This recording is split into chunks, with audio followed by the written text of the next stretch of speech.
Nouvelle vidéo aujourd'hui. Ça fait une bonne semaine que j'ai pas fait de vidéo et là cette année c'est le premier résumé d'un Grand Prix de Formule 1. La Formule 1 qui a repris son droit le 3 juillet, vendredi avec les essais libres 1 et 2, puis samedi avec les essais libres 3 et la Q1, Q2, Q3 et la course, le Grand Prix d'Autriche 2020.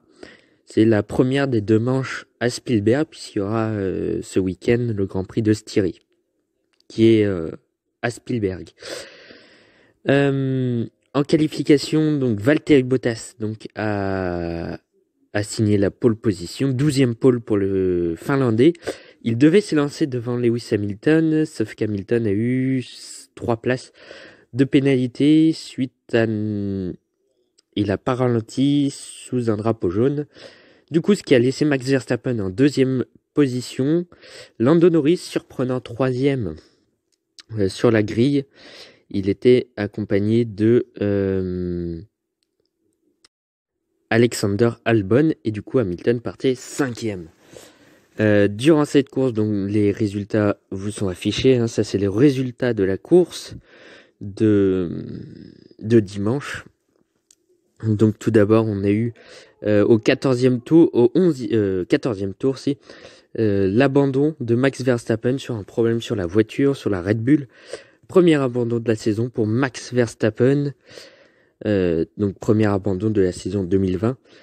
Abandon de Max Verstappen qui était dit comme le principal challenger des Mercedes, puisque Ferrari était loin, très loin des Mercedes et même de Red Bull. Et même d'autres équipes, je pense. Quelques tours après, Daniel Ricciardo a un problème sur sa Renault. C'est pas la première fois. Ricciardo qui quittera Renault pour McLaren la saison prochaine, qui sera remplacé, donc on l'a su hier, par Fernando Alonso.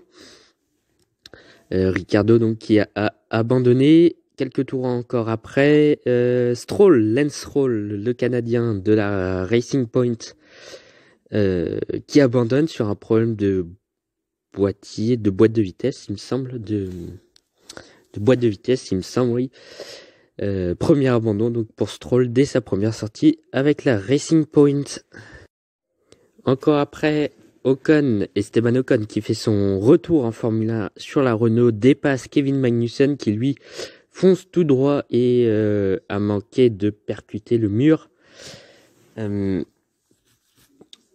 Magnussen qui a perdu tout simplement ses freins. C'est pas la première fois que ça arrive sur les As. C'est déjà arrivé à Grosjean en plus vendredi aux essais libres. Cette saison, je disais au début de saison que As allait s'en remettre de 2019, mais pas du tout en fait. Je me suis complètement loupé là-dessus.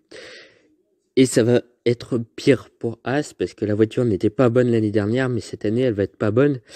Il se peut que la voiture soit en plus dangereuse puisque si vous courez à une voiture qui atteint les 300 km/h sans frein, ça devient problématique. Quelques tours après, tour de magie, c'est au tour de Grosjean d'avoir des problèmes de frein. Donc les deux As qui abandonnent. Grosjean avait déjà fait 2 têtes à queue, enfin une sortie de piste et un tête à queue. Donc ça en était assez. À la 3e, Grosjean a abandonné. 2e abandon donc pour As qui commence très bien l'année. On continue cette série d'abandons parce que c'est pas le dernier.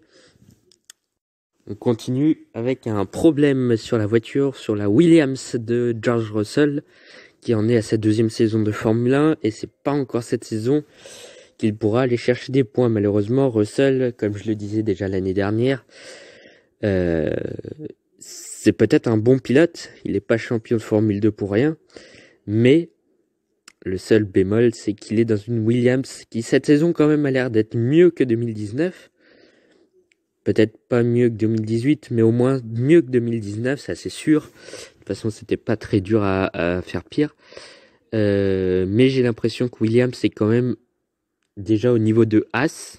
Ça, je pense. Bon, après, qui de Williams ou As a régressé ou amélioré, ça, on saura peut-être bientôt. En tout cas, Russell a abandonné sur un problème sûrement de moteur pour la Williams Mercedes. de George Russell.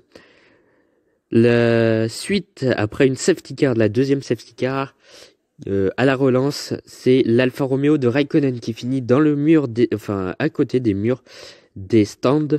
Lui qui, un virage avant entre l'avant-dernier et le dernier virage du circuit, a perdu sa roue avant droite qui allait traverser la piste.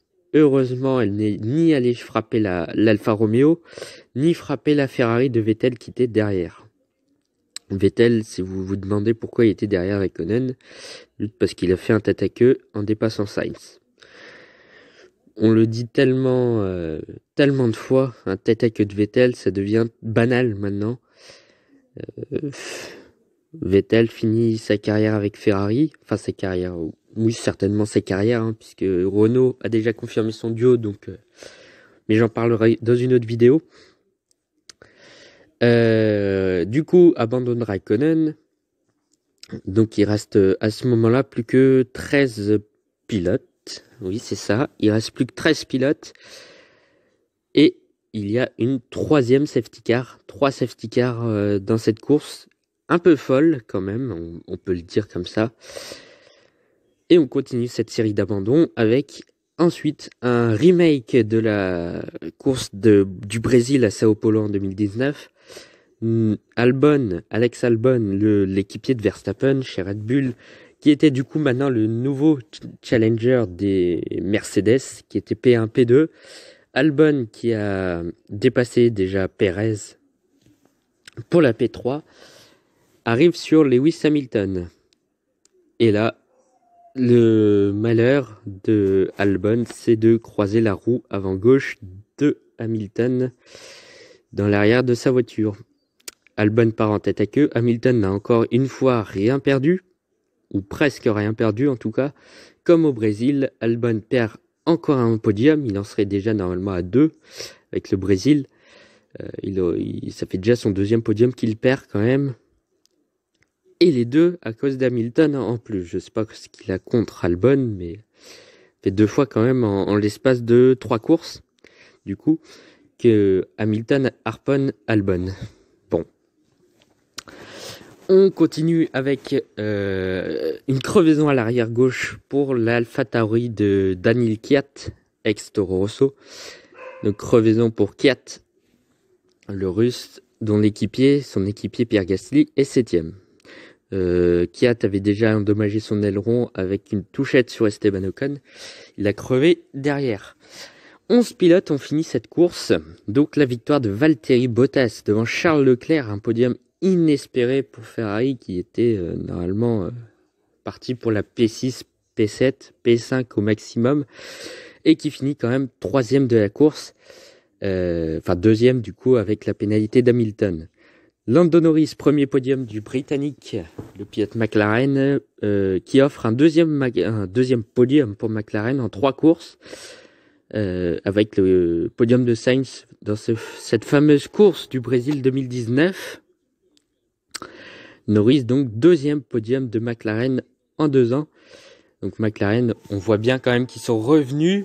Et Lando Norris, du coup, qui signe un premier podium en Formule 1. On continue avec Lewis Hamilton qui finit 4e de cette course. Initialement 2e, il a été pénalisé de 5 secondes. Et il finit donc 4e.